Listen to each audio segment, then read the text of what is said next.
धेनु मानस कथा जो गौ माँ की ही कथा है, गौ माँ की कथाओं पर आधारित ग्रंथ है,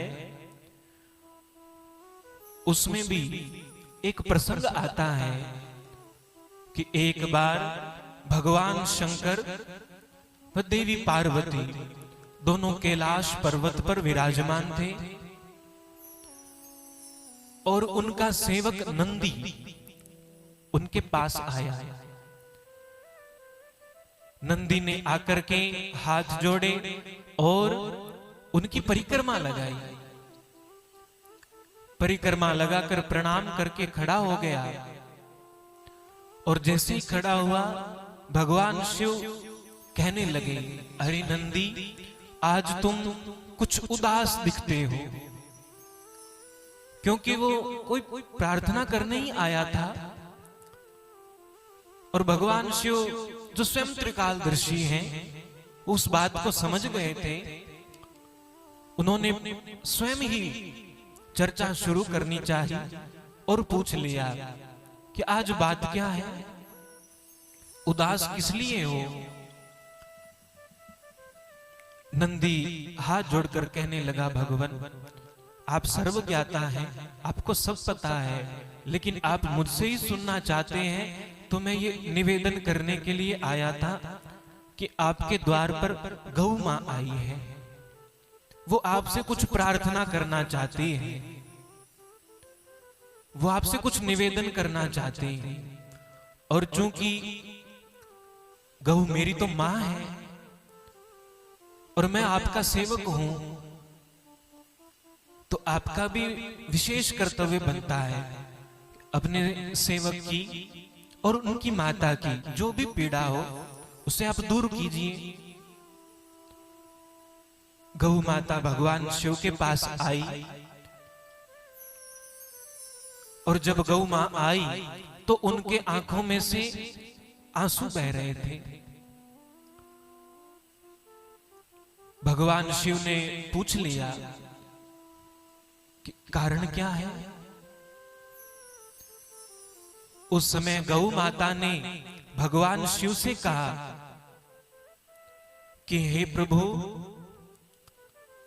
आप जितने भी वेद शास्त्र ग्रंथ सब उठा करके देखिए,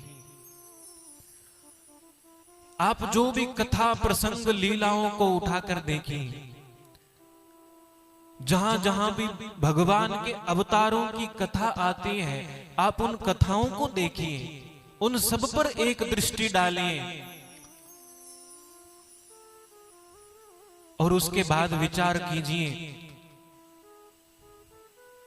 और मुझे भी इस प्रश्न का उत्तर चाहिए, भगवान के कितने कितने अवतार हुए हैं, इस दुनिया में बड़े बड़े महापुरुष हुए हैं, बड़े बड़े संत हुए हैं,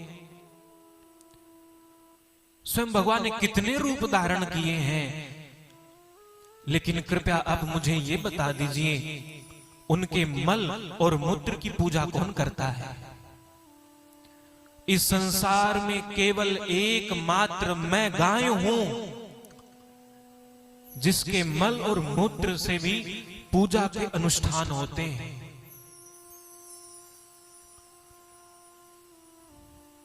भगवान शिव कहने लगे, ये बात तो सत्य है, तुम बड़ी आदरणीय हो, तुम तो जगत जननी हो, जगत की माता हो। उस समय वो गौ मां कहने लगी, प्रभु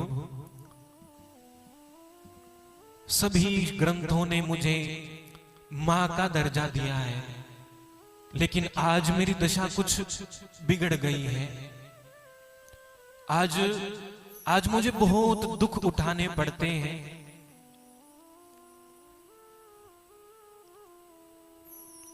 और गौ मां अपने दुखों को गिनाने लगी।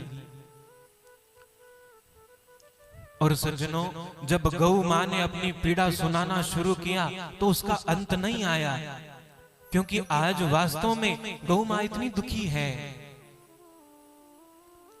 और उस समय भगवान शंकर ने उनकी सब पीड़ाओं को सुनकर के इस भाव से कि सभी लोग जागरूक हों गौ माता के प्रति, धर्म के प्रति। गौ माता का महत्व कितना है। यदि लोग जागरूक होंगे तो गौ माता दुख नहीं पाएगी। जब उन्हें पता होगा कि गाय का महत्व कितना है तो कोई उन्हें दुखी नहीं करेगा। और उस समय भगवान शंकर ने कहा, हे गौ मां, आज से मैं एक नई शुरुआत करने जा रहा हूं। आज के बाद गाय की कथा शुरू होगी।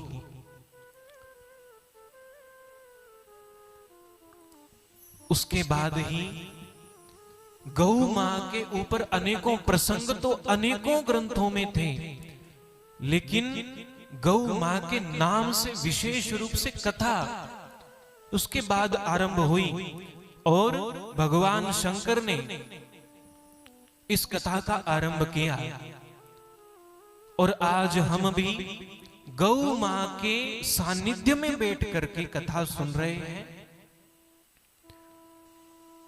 तो गौ मां का महत्व कितना है, इसके ऊपर भी विचार करना परम आवश्यक है।